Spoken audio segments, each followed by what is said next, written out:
مجھے اپنا موقف دینے کی ضرورت نہیں ہے، بہرحال یہ بات زیادہ امپورٹنٹ ہے کہ ایک عام آدمی کیا کرے. لیکن آپ دیکھیں کہ طارق جمیل صاحب کے مکتبہ فکر کے ہی علماء اور ان کی کٹر قسم کی پبلک طارق جمیل صاحب کے بارے میں کس قسم کی فحش گوئی پہ اتر آئی ہے. آپ ذرا کامنٹس پڑھیں. کئی علماء کی ویڈیوز ریکارڈ ہوئی ہیں جس میں انہوں نے نام لیے بغیر پورے اشارے کر کے بتایا کہ وہ کس کے بارے میں بول رہے ہیں.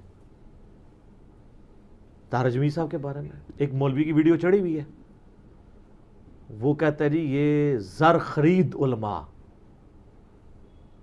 ٹھیک ہے، نام نہیں لیا طارق جمیل صاحب کا، لیکن آسٹریلیا کے ٹور، ظاہر ہے وہ ادھر ہی گئے ہیں، آسٹریلیا تو وہی گئے ہیں، ان کو گورنمنٹ ٹور لگاتی ہے، کرتے کرتے وہ پھر اس کو اس ایکسٹریم پہ لے کے اینڈ پہ کہتے ہیں ہمیں تو یہ بھی شک ہے ان کے اندر ایمان بھی ہے کہ نہیں، اسلام سے ہی باہر نکال دیا.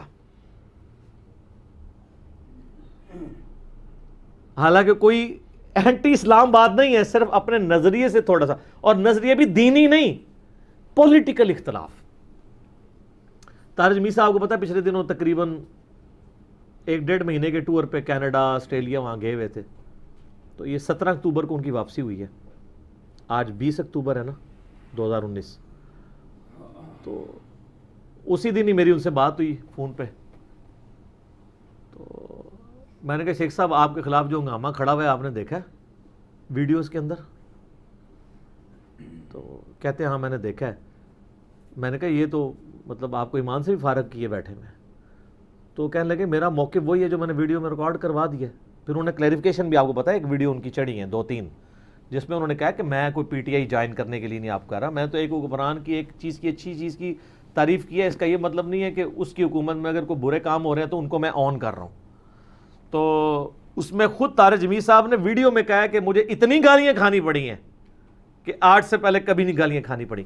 تو سر یہ گالیاں طارق جمیل صاحب کو بریلوی، اہل حدیث اور شیعہ نے دی ہے، خود دیوبندیوں نے دی ہیں جو ان کے مکتبہ فکر کے ہیں. تو میں نے طارق جمیل صاحب سے کہا کہ جی آپ یہ اندازہ لگائیں آپ کہ آپ مجھے تو کہتے ہیں علماء کے بارے میں نرم رہیں، ٹھنڈے رہیں، تو آپ سے زیادہ تو نرم اور ٹھنڈے ہی کوئی نہیں تھا. ایک چھوٹے سے اختلاف پہ انہوں نے آپ کو ایمان سے نکال دیا ہے. تو اس کا مطلب ہے اگر اینڈ رزلٹ یہی نکلنا ہے تو میں تو بالکل صحیح چل رہا ہوں. نرم رہ کے اور لحاظ کر کے بات کرنے کا بھی اینڈ رزلٹ یہی ہے کہ علماء کہہ رہے ہیں کہ ہمارے علماء نے فارغ کر دیا ہے. مولا فضل الرحمان صاحب حفظہ اللہ تعالیٰ، میں ان کی بڑی عزت کرتا ہوں، انہوں نے سلیم صافی صاحب کے پروگرام جرگہ میں یہ بات کی ہے کہ بھئی طارق جمیل کی کیا حیثیت ہے، 1.5 لاکھ علماء تو میرے انڈر ہیں. یہ بات ان کی ٹیکنیکلی بالکل ٹھیک ہے. طارق جمیل صاحب ایک وائز اور ایک عام ایک سنگل عالم کے سوا کچھ نہیں ہے. علماء نہیں ان کے پیچھے کھڑے ہوئے. علماء تو ظاہر ہے رپورٹنگ ہے، ان کے باس تو مولانا فضل الرحمان صاحب ہیں. تو بات تو ان کی بالکل ٹھیک ہے. تو آپ یہ دیکھ لیں. تو مجھے جو لوگ مشورے دیتے ہیں، اور میں نے طارق جمیل صاحب سے بھی یہی عرض کیا فون پہ، میں نے کہا سر دیکھ لیں، مجھے کہا جاتا ہے نا نرم، تو آپ زیادہ نرم کوئی نہیں تھا، تو آپ کو نہیں انہوں نے چھوڑا. تو میں ان لوگوں کا خیال کرتے ہوئے سچائی کے معاملے میں کمپرومائز کر جاؤں، ضرورت نہیں ہے، کیونکہ انہوں نے اینڈ رزلٹ یہی نکالنا ہے. جو پنجابی کے اندر آٹا گوندے ہیں ہلدی کیوں ہیں؟ بھئی جب آٹا گوندیں گے تو ہلنا تو پڑے گا. اب کوئی ایسے ایسے کر کے تو آٹا نہیں گوند سکتا. آپ جتنا مرضی آٹا گوندتے ہوئے ایسے ایسے کریں، ذرا سا بھی ایسے آپ کا ہاتھ تھکا نہ ان کا نہ ہل گیا، تو آپ تسلی سے پھر آٹا گوندیں جو ہم گوند رہے ہیں. نہ میں وابی نہ میں بابی، میں ہوں مسلم، علمی کتابی. لگائیں نعرہ، کسی سے نہ ڈریں. تو یہ ہمارے علماء کا ایٹیچیوڈ آپ دیکھ لیں، اور ان کی پبلک نیچے وہ کمنٹس میں نے خود پڑھے. میں بڑے شوق سے مولانا کو سنتا تھا، طارق جمیل صاحب کو، لیکن یہ جو کچھ انہوں نے کیا ہے اس یہودی ایجنٹ کے بارے میں، استغفر اللہ، اور پتہ نہیں کیا کہ الفاظ. وہ طارق جمیل صاحب کو بلکہ ایک آف دا وے جا کے اپنے بارے میں بتانا پڑا ہے کہ میں بھی جوانی میں سنگر تھا، میں نے بھی بعد میں توبہ کیا. تو اب مجھے آپ پرانی باتوں کے اوپر کریں گے، ٹانٹ کریں گے، تانا دیں گے جن چیزوں سے میں توبہ کر چکا ہوں.